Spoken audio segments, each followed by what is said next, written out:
There is something you do that you probably haven't named yet. You pick up your phone, not for any particular reason, not because something is waiting for you, and you open a conversation. You begin to type, and for a few minutes, sometimes longer, something in you settles. Not because the problem is solved, not because you've been told what to do, but because something that was circling quietly in your mind has been given a shape. You put it into words, and in the putting, you understood it a little more clearly than you did before. You probably call this using AI. Jung would call it something else entirely. I'm David. Let's begin. Carl Jung spent his life asking a single question in many different forms. The question was this: why do human beings behave the way they do when they have no conscious intention to behave that way? Why do we reach for things we didn't plan to reach for? Why do we repeat patterns we have decided rationally and firmly to stop repeating? Why does the interior life, the dream, the impulse, the inexplicable pull towards certain people and certain experiences so consistently override the intelligent, reasonable, well-intentioned person we believe ourselves to be? His answer, arrived at over decades of clinical work and relentless self-examination, was that the conscious mind is not running the show. It believes it is. It constructs narratives of intention and agency and free choice. But beneath it, largely invisible, is a vast psychological structure he called the unconscious. And the unconscious has its own agenda, its own needs, its own persistent, patient, entirely non-negotiable insistence on being heard. Jung died in 1961. He never owned a smartphone.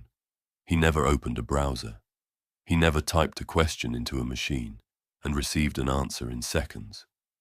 He lived and worked in a world where self-examination happened slowly. In the consulting room, in the dream journal, in the long, difficult process of sitting with what you did not yet understand about yourself and waiting for it to become clear. And yet, if you describe to Jung what happens when you reach for your phone and open a conversation with AI, not to complete a task, not to find information, but to think out loud, to understand something, to put into words what has been circling, he would not find this strange. He would find it familiar. He would recognize, with some precision, exactly what you are looking for. Because what you are looking for is what human beings have always been looking for. You are looking for a mirror. Jung had a concept he called individuation. It is one of the most important ideas in his entire body of work, and it is also one of the most consistently misunderstood. Individuation is not self-improvement. It is not the optimization of your habits, or the refinement of your productivity, or the achievement of your goals. It has nothing to do with becoming a better version of yourself in the way that self-help understands that phrase. Individuation is the process of becoming more fully yourself, of bringing into conscious awareness the parts of who you are that have been operating in the dark, of understanding, slowly, often painfully, always honestly, the difference between the person you present to the world and the person you actually are, between the life you are living and the life your psyche is genuinely asking for. It is lifelong work. It does not complete. And historically, it has required significant friction to progress. The friction of a good therapist who will not simply agree with you. The friction of a relationship that forces you to see yourself in ways you would prefer not to. The friction of a crisis that strips away the comfortable story you have been telling yourself and leaves you with something closer to the truth. Friction, in other words, has always been the price of self-knowledge. And then something happened that Jung could not have anticipated, but would have found deeply significant. A tool arrived that could hold a conversation, that could receive whatever you brought to it. Your confusion, your half-formed thoughts, your 2 a.m. questions about who you are and why you keep doing the thing you keep doing. and reflect it back with clarity and without judgment. A tool that had read everything, that could draw on the full accumulated record of human psychological thought and apply it, in real time, to whatever specific and personal thing you were trying to understand about yourself. A mirror, unprecedented in its clarity, available at any moment, requiring nothing from you except honesty. This is what AI is for a significant number of people who use it in the way you use it. Not a search engine, not a productivity tool, not a way to write emails faster. A mirror for the self, a space in which the process Jung called individuation, the slow, difficult, essential work of becoming more fully yourself, can happen more accessibly than it has ever happened before. That is not a small thing. That is, by any serious psychological measure, remarkable. Consider what actually happens in one of these conversations. Not the task-oriented ones, not write me an email or summarize this document. The other kind. The kind that begins with something that has been sitting in you unexpressed. You start typing. The thought, which has been vague and circling, begins to take form in language. And something important happens in that moment of translation, from felt experience to words, that is not about the AI at all. It is about you. The act of articulating something forces a precision that thinking alone does not require. You cannot be vague in language the way you can be vague in feeling. You have to choose words, and in choosing, you discover what you actually mean. Jung understood this. He believed that making the unconscious conscious, which is the core project of individuation, required giving things form. A name, an image, a narrative. The unconscious speaks in symbols and feelings and impulses. The conscious mind speaks in language. The translation between the two is where self-knowledge lives. When you type out what has been troubling you, you are doing that translation. You are taking something that existed only as a pressure, a mood, an unease you couldn't locate, and you are giving it shape. And the shape, once visible, can be examined, can be understood, can be worked with. The AI's response matters less than you might think. What it offers, a framework, a reframe, a question you hadn't considered, is useful. But the more fundamental thing happened the moment you began to articulate. The mirror's value is not primarily in what it reflects back. It is in the act of looking. This is why people who use AI this way often report feeling clearer after a conversation, even when the AI hasn't told them anything they didn't already know on some level. The clarity was always there. It was waiting for the right conditions to become visible. The conversation created those conditions. Jung spent years in his consulting room creating exactly those conditions for his patients. The analyst's role, in his framework, was not to diagnose or instruct. It was to provide a space in which the patient could hear themselves, could see themselves, could begin to know themselves more honestly than the noise of ordinary life allowed. AI is not an analyst. It does not have Jung's decades of clinical wisdom or his capacity for genuine human attunement. But it creates, for many people, something functionally similar to that space. And it creates it at scale, on demand, at 2 a.m., without an appointment, without a waiting list, without the particular vulnerability of sitting across from another human being who is watching your face while you try to find the words. That accessibility matters. For people who have never been able to afford therapy, or who live somewhere it isn't available, or who carry a reluctance around the clinical setting that they cannot quite overcome, the AI conversation may be the first sustained space for self-reflection they have ever had. Jung would not dismiss that. He would take it seriously. And then, because he was always honest, even when honesty was uncomfortable, he would ask the harder question. The mirror is perfect. That is its gift, and that is also its problem. A perfect mirror reflects you with complete fidelity. It shows you exactly what you bring to it. It does not distort. It does not impose. It does not have a bad day or a competing need or a wound of its own that colors how it sees you. It simply reflects. But here is what Jung understood about the self that a perfect mirror cannot provide. We do not become ourselves alone.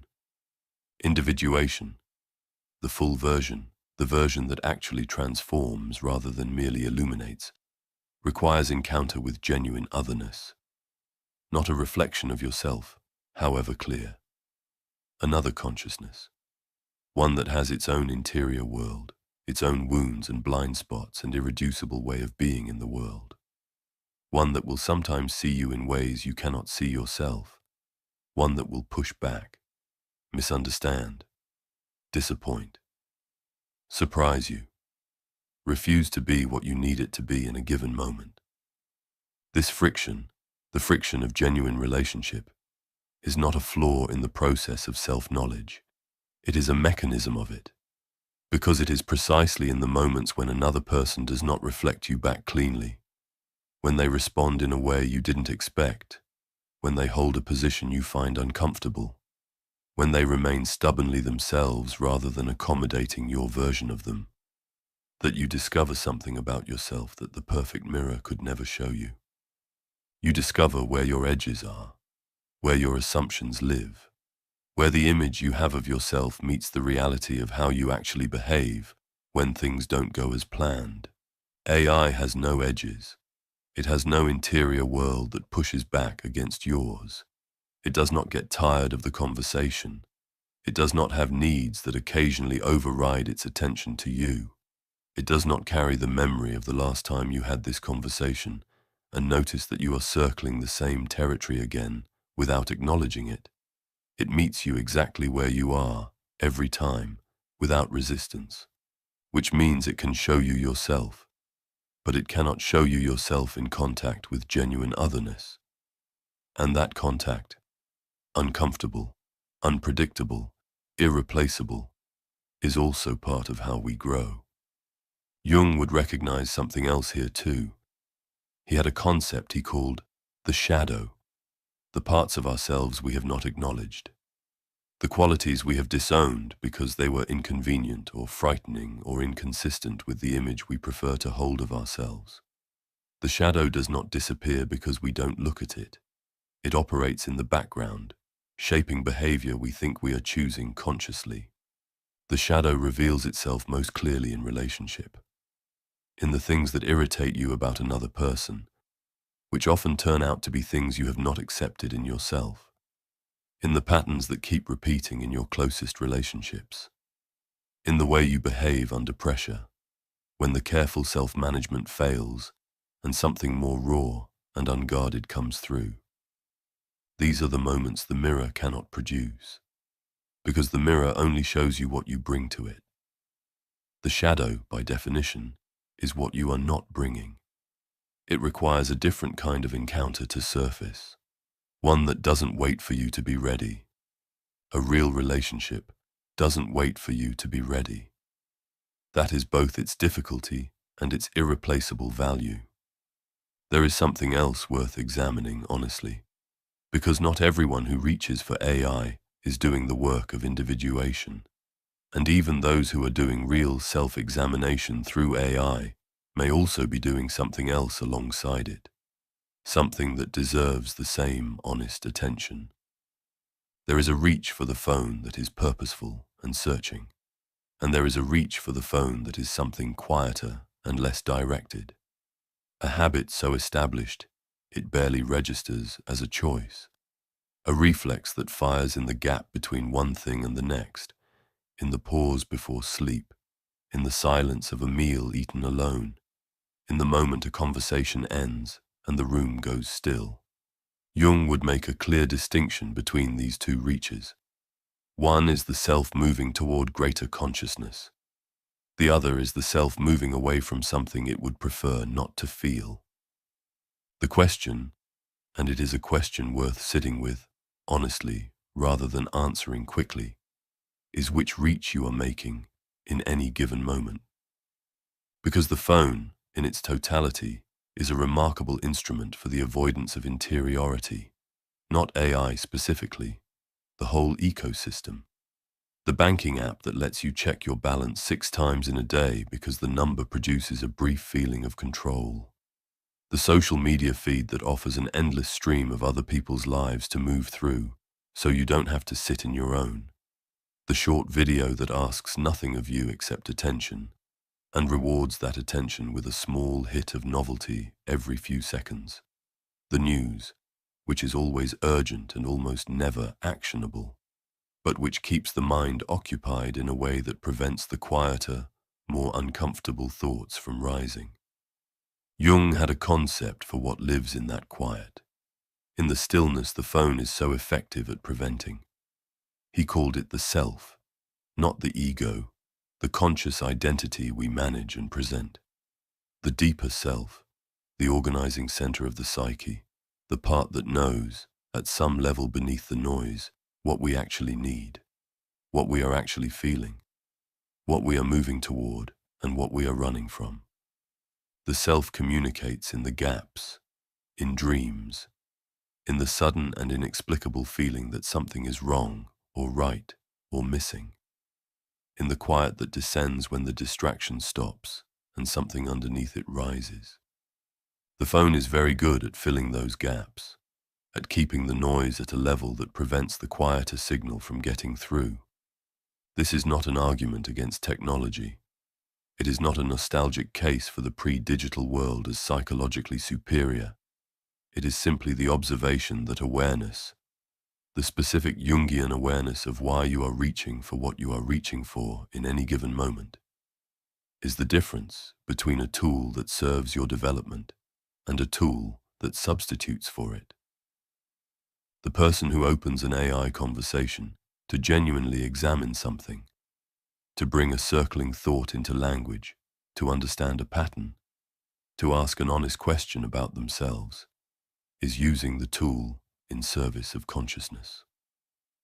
The same person, an hour later, scrolling without purpose through content that leaves them feeling vaguely worse than before they started, is using a different version of the same device to avoid exactly the kind of self-contact they were pursuing moments earlier. Both are true. Both can coexist in the same person in the same evening. The question is not which one you are. The question is whether you know which one you are doing at any given moment. Awareness is not the same as stopping. Jung was not a Puritan. He did not believe that desire was to be suppressed or habit automatically pathological. He believed that what operates in the dark causes more damage than what is brought into the light. The reach that is named and understood is fundamentally different from the reach that is unconscious, even if the behavior looks identical from the outside. So if Jung were here, if you could sit across from him in that famous consulting room in Kusnacht with the lake visible through the window and describe to him your relationship with AI, what would he say? He would not tell you to stop. Jung was not interested in prohibition. He was interested in consciousness. He would ask you what you are looking for when you reach for it, and he would listen carefully to the answer, not for what it told him about AI, but for what it told him about you, about what you are seeking that is not being sufficiently met elsewhere, about what questions you are carrying that have not found adequate space in the rest of your life, about what the nature of the seeking itself reveals, about the shape of your interior world. He would find genuinely interesting the idea of a tool that functions as a mirror for the self. He spent his career arguing that self-knowledge was the most important work a human being could undertake, that the unexamined life produced not just personal suffering, but collective damage, as unexamined individuals projected their shadows outward onto groups and nations and ideologies. A tool that accelerated self-examination, made it more accessible, removed some of the friction that had always made the work difficult to begin. He would take that seriously. And then he would say something you might find uncomfortable. He would say, The mirror is not the relationship, and you need both. He would say, the clarity you find in the AI conversation is real. Use it. But take what you find there back into the world of actual people, with their friction and their inconvenient otherness, and their capacity to surprise and disappoint, and reveal you to yourself in ways the mirror never can. Because that is where the self-knowledge becomes lived rather than understood. And lived understanding is the only kind that actually changes anything. He would say, notice the difference between the reach that is moving towards something and the reach that is moving away from something. Both will feel like the same gesture. Only honesty distinguishes them. And he would say, because he always said this, in one form or another, to anyone who came to him seeking understanding. The goal is not to solve yourself. The goal is to know yourself. Those are not the same thing. Knowing yourself is lifelong, and it is never finished, and it does not produce a destination. It produces a quality of presence in your own life that is its own reward. AI can be part of that. A genuinely useful, genuinely significant part, in a way that would have surprised Jung but not, I think, displeased him. But it is a tool in the service of a life, not a substitute for one. You picked up your phone today, probably more than once, probably for more reasons than you could immediately name if someone asked you. Some of those reaches were purposeful, some were habit, some were the self-seeking connection or understanding, or the particular relief of putting something into words that had been sitting in you unexpressed. Some were the self moving away from a stillness it found uncomfortable, filling a gap before the gap could say something. Jung would not judge any of that. He would simply ask you to know which was which. Because the examined reach and the unexamined reach look identical. They feel almost identical. The difference is entirely interior, a moment of honest attention turned toward yourself before the gesture becomes automatic. That moment of attention is available to you at any time. It costs nothing. It requires no appointment. It does not need an AI to facilitate it, though an AI can sometimes help. It only requires the willingness to ask, clearly and without looking away, what am I actually reaching for right now? And then, this is the harder part, to wait long enough for an honest answer. Jung never met AI. But he spent his entire life preparing you for the question it asks about yourself. That question is not about the technology. It never was. It is about you. It has always been about you. Thanks for listening, and I hope you've gained something from our time together. Please remember to like, share, and subscribe to our channel. This helps us to continue to keep making great content for you. Take care as always.